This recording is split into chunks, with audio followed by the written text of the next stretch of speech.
नमस्कार, मैं हूं मनोज वर्मा और ज्ञान दीक्षा चैनल में एक बार फिर आपका स्वागत है। आपको हम आज पढ़ाने जा रहे हैं नागरिक शास्त्र में पर्यावरण और प्राकृतिक संसाधन यानी एनवायरनमेंट एंड नेचुरल रिसोर्सेस। इस अध्याय में हम आपको पर्यावरण से जुड़े हुए राजनीतिक मुद्दों के बारे में अध्ययन कराएंगे। अध्याय का मुख्य विषय विश्व राजनीति में पर्यावरण तथा संसाधनों के बढ़ते हुए महत्व को रखा गया है। 1960 के दशक में ही पर्यावरण का विषय अधिक चर्चा में आया। इसी पृष्ठभूमि को दृष्टिगत रखते हुए कुछ महत्वपूर्ण पर्यावरण आंदोलनों की तुलनात्मक चर्चा की बात हम इस अध्याय में करेंगे। साथ ही साथ हम साझी संपदा तथा विश्व की साझी विरासत जैसी बहुआयामी चर्चा भी करेंगे। इस अध्याय के अध्ययन से आप ये भी समझ सकते हैं कि पर्यावरण से संबंधित वाद विवाद में भारत का पक्ष क्या रहा और तत्पश्चात संसाधनों की दृष्टि से बाधित प्रतिस्पर्धा वैश्विक राजनीति की एक संक्षिप्त व्याख्या हम करेंगे। अध्याय में समापन में इस विषय पर प्रकाश डालते हुए समकालीन विश्व राजनीति में एक कोने पर पहुंची मूलवासी जनता के इन प्रश्नों से संबंधित भी हम आपको विषय को रखेंगे। वैश्विक राजनीति में पर्यावरण की चिंता क्यों?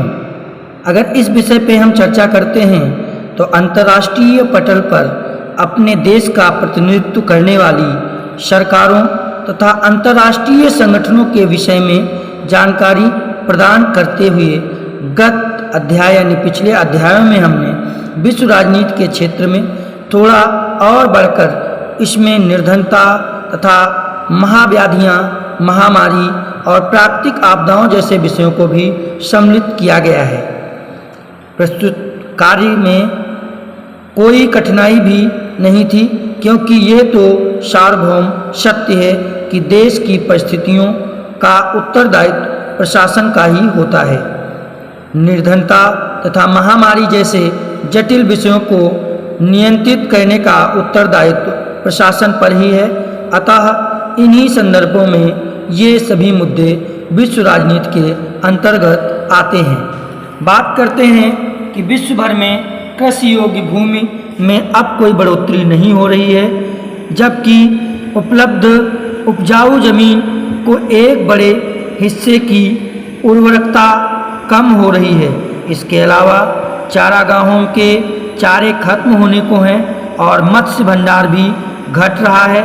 जलाशयों की जल राशि तेजी से कम हुई है जिसमें प्रदूषण बढ़ा है। इस प्रकार लगातार खाद्य उत्पादन में भी कमी आ रही है। करते हैं दूसरे पॉइंट की बात। तो संयुक्त राष्ट्र संघ की मानव विकास रिपोर्ट के अनुसार विकासशील देशों की लगभग 66.3 करोड़ जनसंख्या यानी जनता जो होती है को स्वच्छ जल उपलब्ध नहीं होता। यही कारण है कि 2 अरब 40 करोड़ आबादी साफ सफाई की सुविधा से वंचित है। इस कारण से 30 लाख से अधिक बच्चे हर साल मौत के गाल में समा रहे हैं।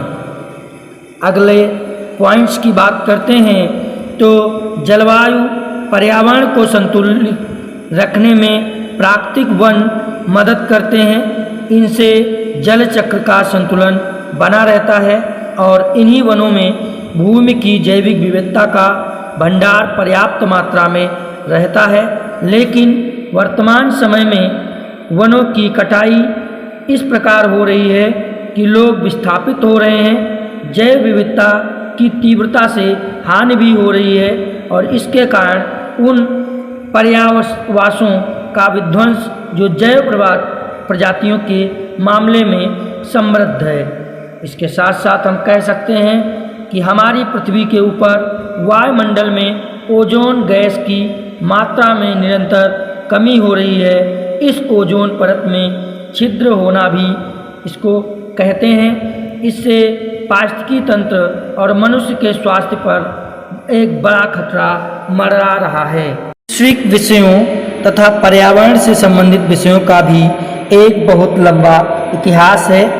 इनमें एक विद्वत समूह द क्लब ऑफ रोम द्वारा 1972 में लिमिट टू ग्रोथ शीर्षक से एक पुस्तक प्रकाशित हुई। इस पुस्तक में विश्व की तेजी से बढ़ रही जनसंख्या के आलोक में प्राकृतिक संसाधनों के विनाश की आशंका को बड़ी विशेषता के साथ स्पष्ट किया गया है। संयुक्त राष्ट्र संघ पर्यावरण कार्यक्रम UNEP ने एवं अनेक अंतर्राष्ट्रीय संगठनों ने पर्यावरण से संबंधित समस्याओं पर गोष्ठी सम्मेलन कराए तथा इस विषयक अध्ययन को प्रोत्साहित करना आरंभ कर दिया। इन सब प्रयासों का उद्देश्य पर्यावरण की समस्याओं पर अधिक स्पष्ट और उद्देश्यपरक कार्य करना था। अगर बात करते हैं वैश्विक राजनीति में तो पर्यावरण का एक महत्वपूर्ण भाग बन गया है। अब हम आपको बात कर रहे हैं पृथ्वी सम्मेलन की, जिसे हम रियो सम्मेलन के नाम से भी जानते हैं तथा इसे एजेंडा 21 के नाम से भी जाना जाता है।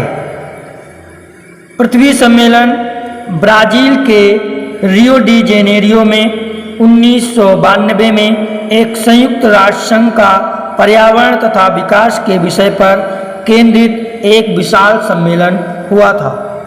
इस सम्मेलन में पृथ्वी सम्मेलन के रूप में इसको जाना जाता है। इस सम्मेलन में सहस्त्रों स्वयंसेवी संस्थाओं के अलावा बहुराष्ट्रीय कंपनियों के अतिरिक्त 170 देशों के लोगों ने प्रतिभाग किया था। वैश्विक राजनीतिक क्षेत्र में पर्यावरण को लेकर के बढ़ते हुए संबंधों को इस सम्मेलन में ठोस आधार प्राप्त हुआ। सम्मेलन में 5 वर्ष पूर्व, यानी सम्मेलन जो हुआ रियो सम्मेलन, इससे 5 वर्ष पूर्व 1987 में आवर कॉमन फ्यूचर नामक शीर्षक से वर्ल्डलैंड रिपोर्ट प्रकाशित की गई थी, जिसमें सचेत किया गया था कि आर्थिक विकास के दिशा विहीन पग भविष्य में सुदृढ़ और उद्देश्यपरक सिद्ध नहीं होंगे। रियो सम्मेलन में यह तथ्य स्पष्ट कर दिया गया कि विश्व के धनी विकसित देश अर्थात उत्तरी गोलार्ध के तथा निर्धन और विकासशील देश अर्थात दक्षिणी गोलार्ध के लोग पर्यावरण की भिन्न भिन्न कार्यसूची के समर्थक हैं। उत्तरी देशों की प्रमुख चिंता ओजोन परत में हो रहे छिद्र तथा वैश्विक ताप वृद्धि यानी ग्लोबल वार्मिंग है, जबकि दक्षिणी देश आर्थिक विकास तथा पर्यावरण प्रबंधन में आपसी सामंजस्य के लिए अधिक चिंतित थे।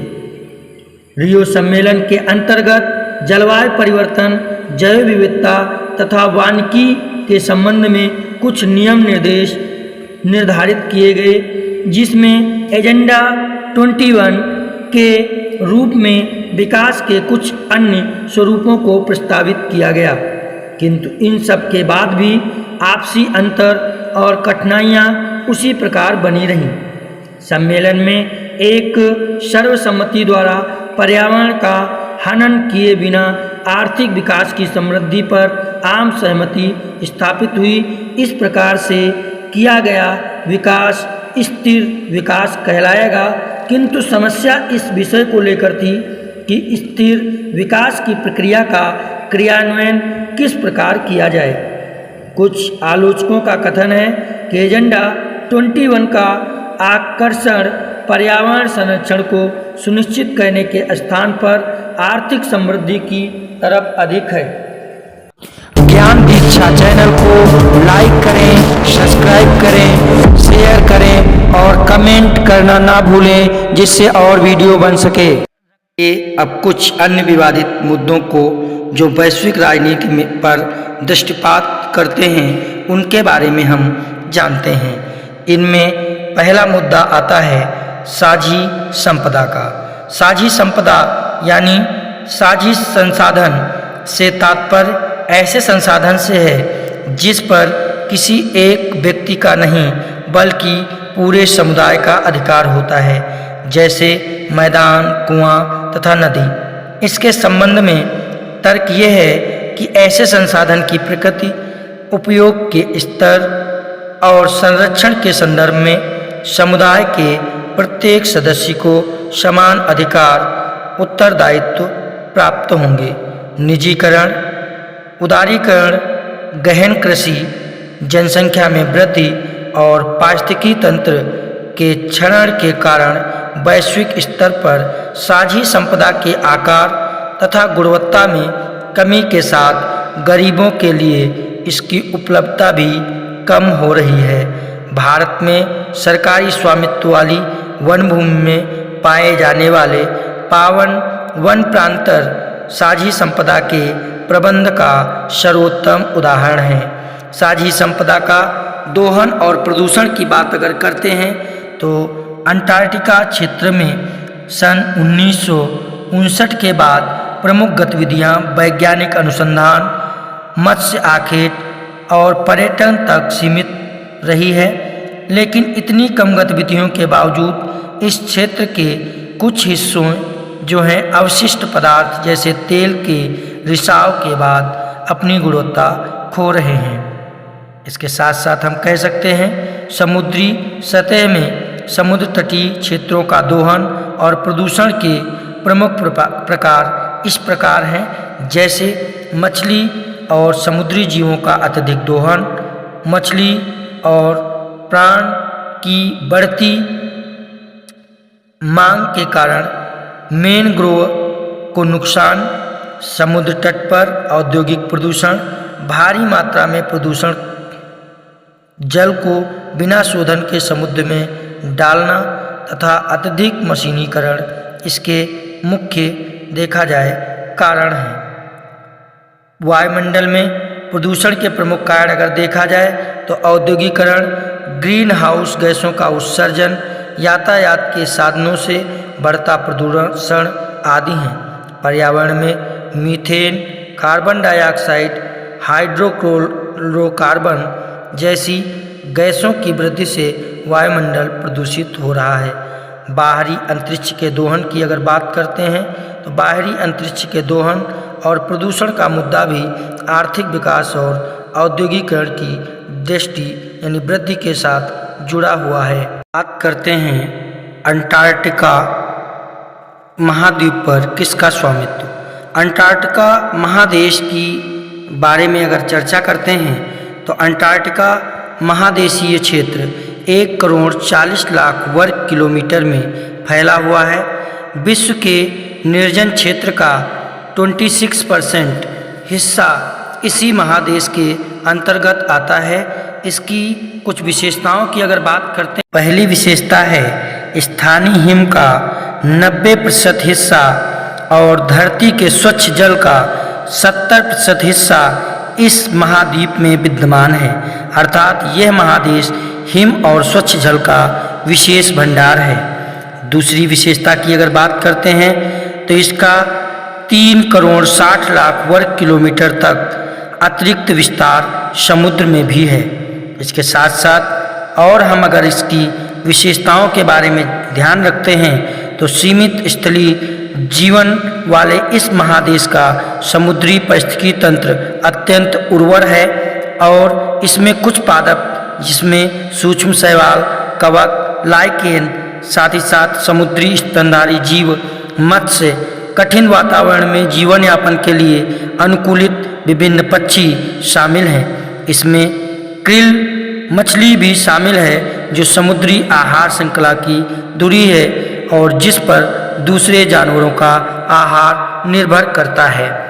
अंटार्कटिका महादेश के महत्व की अगर बात करते हैं तो अंटार्कटिका महाद्वीप के महत्व में सबसे पहली बात आती है कि इस महादेश की समुद्री पारिस्थितिकी तंत्र की अत्यधिक उर्वरता के कारण इसमें क्रील मछली तथा अन्य पादप व पक्षी पाए जाते हैं। साथ ही साथ हम कह सकते हैं कि यह प्रदेश विश्व की जलवायु को संतुलित बनाए रखने में महत्वपूर्ण भूमिका निभाता है। और अगला पॉइंट अगर देखते हैं इसके महत्व का, तो इस प्रदेश की अंदरूनी हिमानी परत ग्रीन हाउस गैस के जमाव का महत्वपूर्ण सूचना स्रोत भी है। साथ ही साथ हम कह सकते हैं इससे लाखों वर्षों पहले के वायुमंडलीय तापमान का पता लगाया जा सकता है।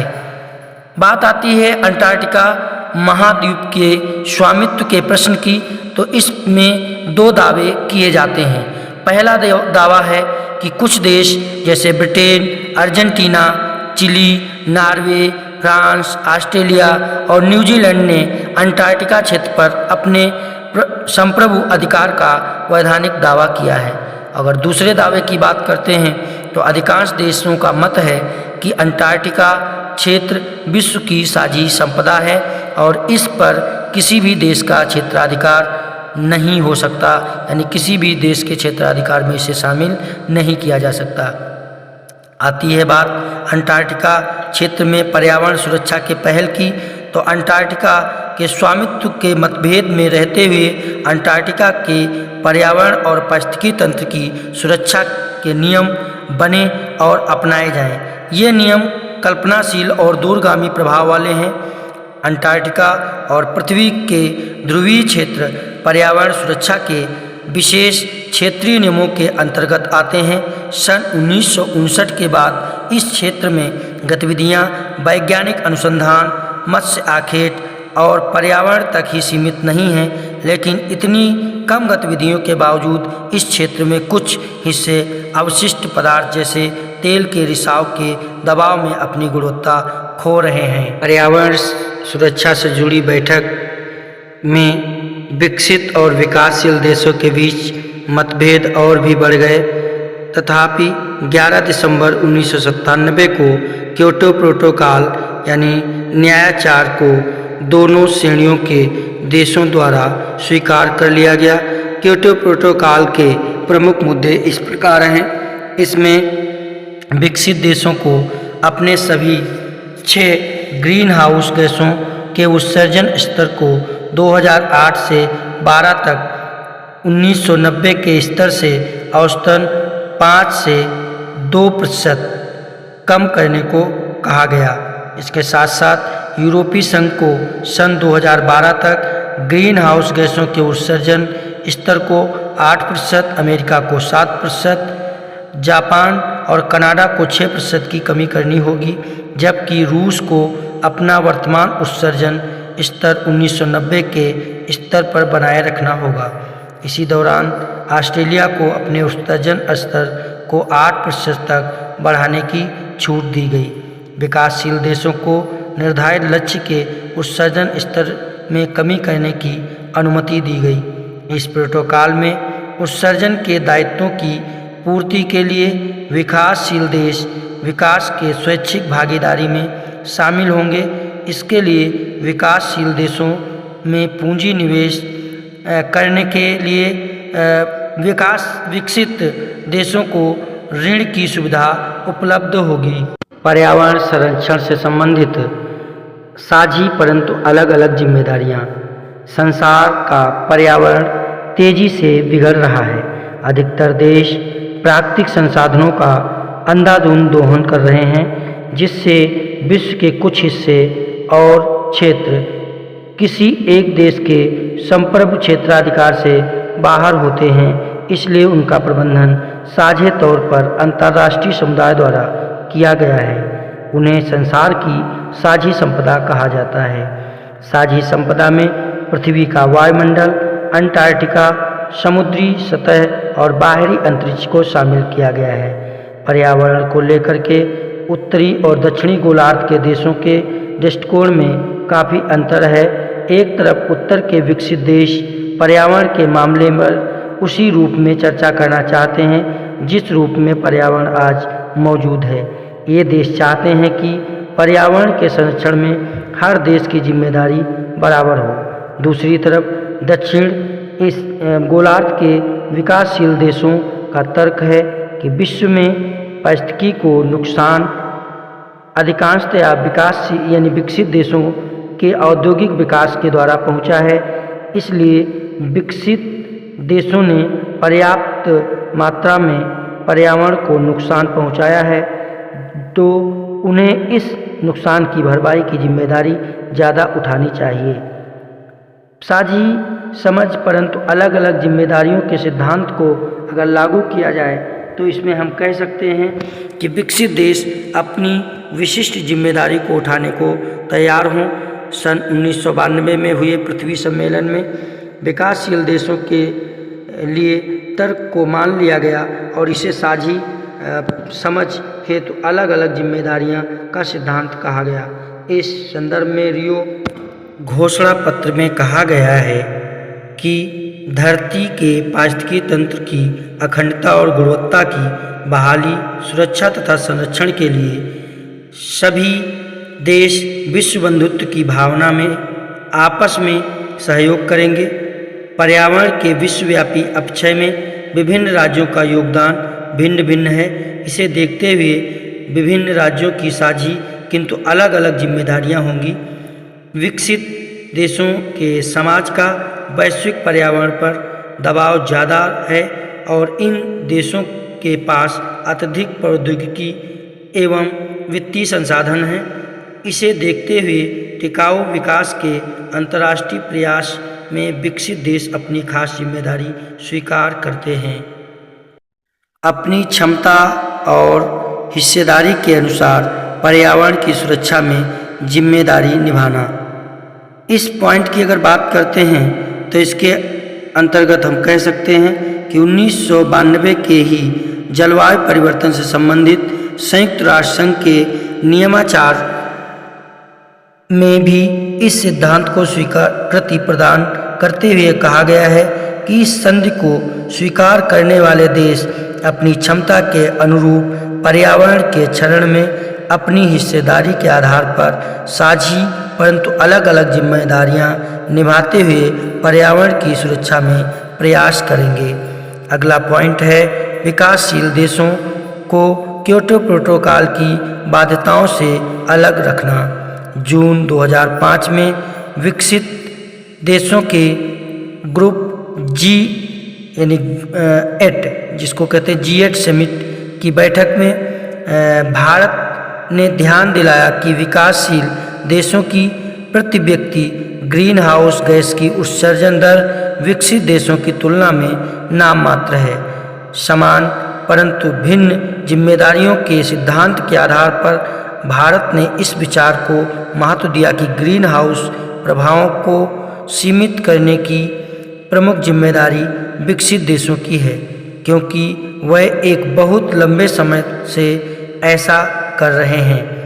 बात आती है विश्व की साझी संपदा की सुरक्षा की, तो विश्व की साझी संपदा की सुरक्षा की दिशा में कुछ महत्वपूर्ण समझौते हो चुके हैं, जैसे कि अंटार्कटिका संधि 1959, मॉन्ट्रियल न्यायचार प्रोटोकॉल 1987 और अंटार्कटिका पर्यावरणीय न्यायचार 1991।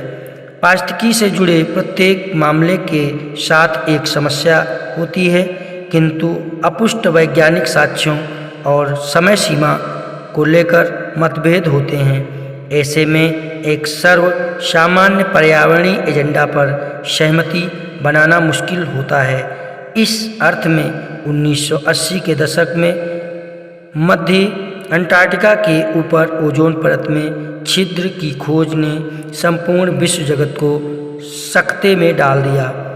वैश्विक संपदा के रूप में बाहरी अंतरिक्ष के इतिहास में पता चलता है कि इस क्षेत्र के प्रबंधन पर उत्तरी तथा दक्षिणी गोलार्ध के देशों के बीच मौजूद असमानता का प्रभाव होता है। पृथ्वी के वायुमंडल को समुद्र सतह के समान यहाँ भी महत्वपूर्ण मामला प्रौद्योगिकी और औद्योगिक विकास का ही है।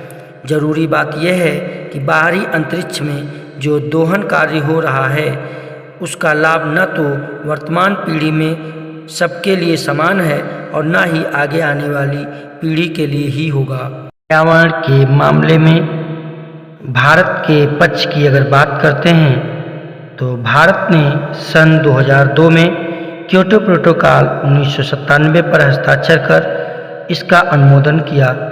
भारत, चीन और अन्य विकासशील देशों को क्योटो प्रोटोकॉल की बाध्यताओं में छूट दी गई है क्योंकि औद्योगिकरण के दौर में ग्रीन हाउस गैसों के उत्सर्जन के मामले में इनका प्रमुख योगदान नहीं था। औद्योगिकरण के समय में मौजूदा वैश्विक तापवृद्धि में और जलवायु परिवर्तन की जिम्मेदारी इसमें माना गया है, लेकिन क्योटो प्रोटोकॉल के आलोचकों का मानना है कि अन्य विकासशील देशों सहित भारत, चीन भी ग्रीन हाउस गैसों के उत्सर्जन मामले में विकासशील देशों की भांति क्योटो प्रोटोकॉल की बाध्यताओं को मानने लगेंगे। इस संबंध में भारत ने जून 2005 में ग्रुप 8 यानी G8 के देशों की बैठक में अपने दृष्टिकोण को इस प्रकार से स्पष्ट किया है।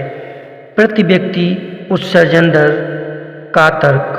भारत का कहना है कि विकासशील देशों में ग्रीन हाउस गैसों के प्रति व्यक्ति उत्सर्जन दर विकसित देशों की तुलना में नाम मात्र है। दूसरे पॉइंट की अगर बात करते हैं तो साझी परंतु अलग अलग जिम्मेदारियों का तर्क। तो साझी परंतु अलग अलग जिम्मेदारियों के सिद्धांत के अनुरूप भारत का विचार है कि उत्सर्जन दर में कमी करने की सबसे ज़्यादा जिम्मेदारी विकसित देशों की है क्योंकि इन देशों ने एक लंबी अवधि तक बहुत ज़्यादा उत्सर्जन किया है। अगला पॉइंट आता है ऐतिहासिक उत्तरदायित्व का तर्क। तो संयुक्त राष्ट्र संघ के जलवायु परिवर्तन से संबंधित बुनियादी नियमाचार यानी नियमाचार के अनुसार भारत पर्यावरण से जुड़े अंतर्राष्ट्रीय मामलों में ज़्यादातर ऐतिहासिक उत्तरदायित्व का तर्क रखता है।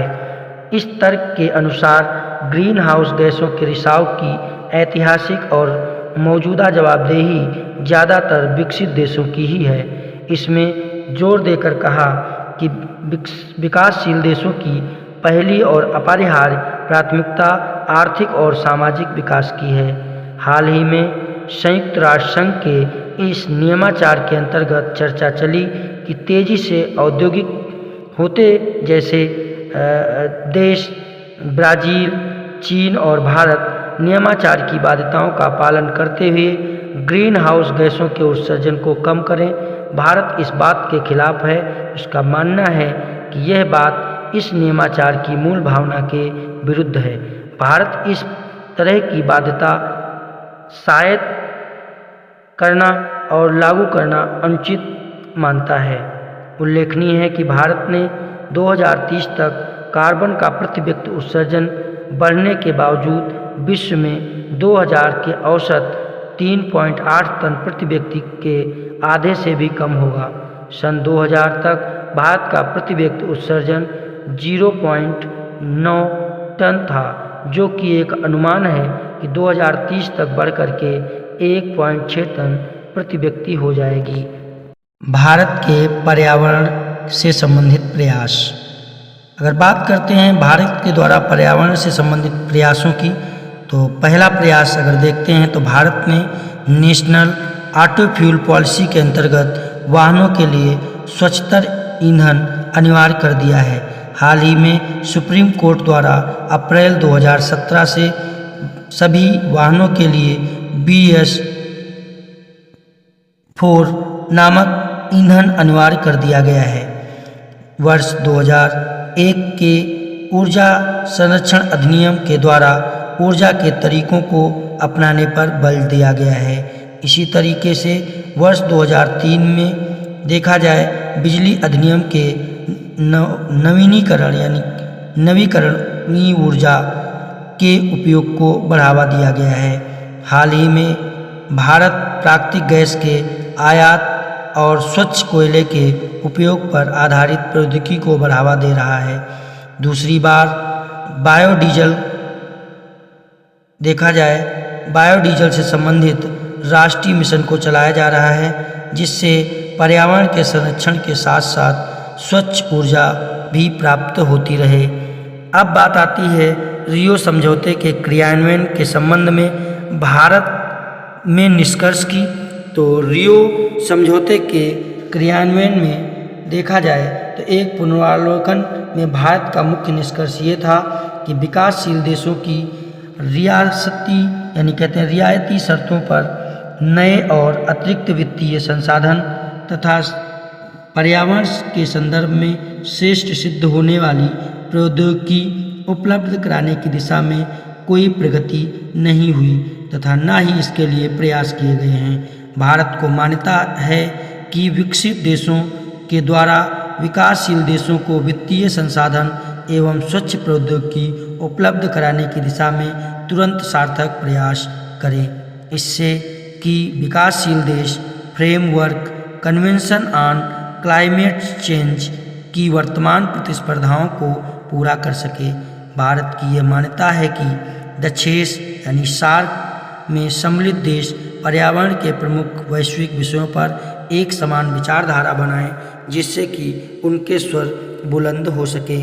परंतु भारत या विकासशील देशों का अपना पक्ष रखने का ये आशय नहीं है कि विकासशील देशों में अभी कार्बन उत्सर्जन दर बहुत कम है तथा 2030 तक ये मात्र 1.6 टन प्रति व्यक्ति ही होगी। इसलिए इन देशों को अभी इस नियमाचार की बाध्यता में छूट दी जानी चाहिए ताकि वे अपना आर्थिक और सामाजिक विकास कर सकें। साथ ही विकासशील देश स्वेच्छा से कार्बन की उत्सर्जन दर को कम करने का भारत के पावन वन प्रांतर यानी देव स्थान।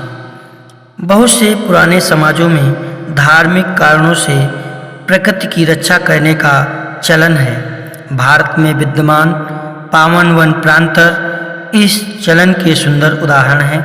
इस प्रथा में वनों के कुछ हिस्सों को काटा नहीं जाता। इन स्थानों पर देवताओं अथवा किसी पुण्य आत्मा का वास माना जाता है। इन्हें ही पावन वन प्रांतर या देवस्थान कहा जाता है।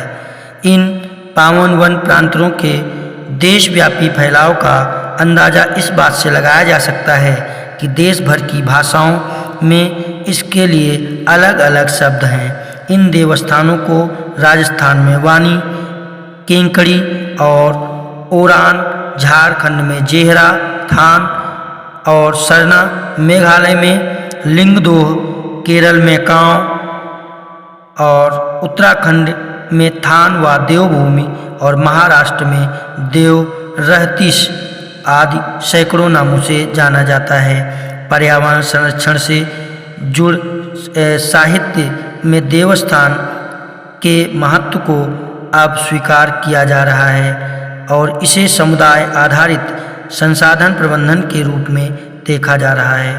देवस्थान को हम ऐसी व्यवस्था के रूप में देख सकते हैं जिसके अंतर्गत पुराने समाज प्राकृतिक संसाधनों का इस्तेमाल इस तरह करते हैं कि पारिस्थितिकी तंत्र का संतुलन बना रहे।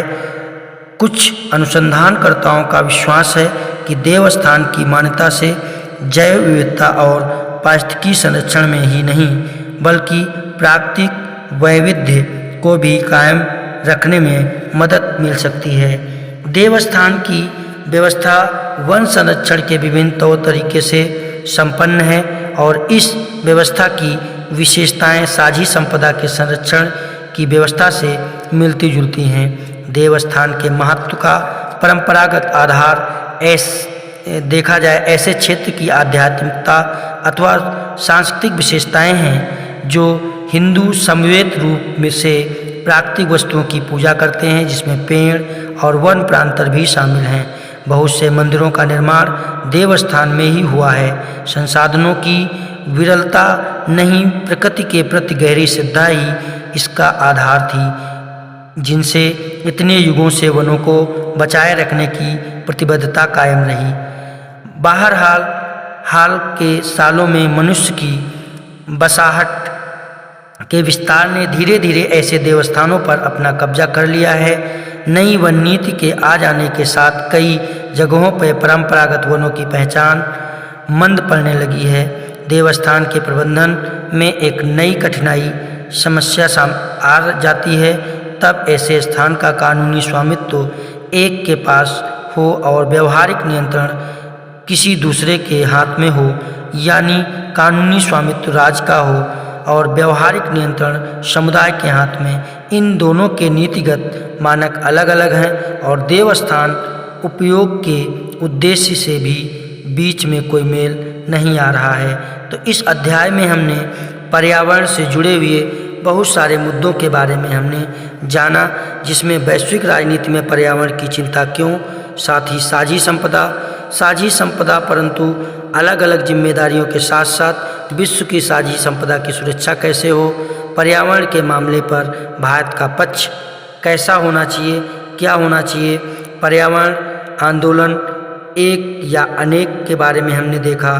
फिर पर्यावरण संरक्षण से संबंधित आंदोलनों के नियम और कानून देखने के साथ साथ हमने संसाधनों के बारे में विस्तार पूर्वक समझ रखा है, जिसमें हम आज ये अध्याय को अब समाप्त कर रहे हैं। अगर हमारे वीडियो में आप नए थे तो हमारे चैनल को सब्सक्राइब कर लें और चैनल को सब्सक्राइब करने के साथ साथ वीडियो अगर अच्छा लगा हो तो वीडियो को लाइक करें और भी ऐसे वीडियो प्राप्त करने चाहते हैं तो चैनल को जो है कमेंट करें और अपनी विषय में जानकारी अवश्य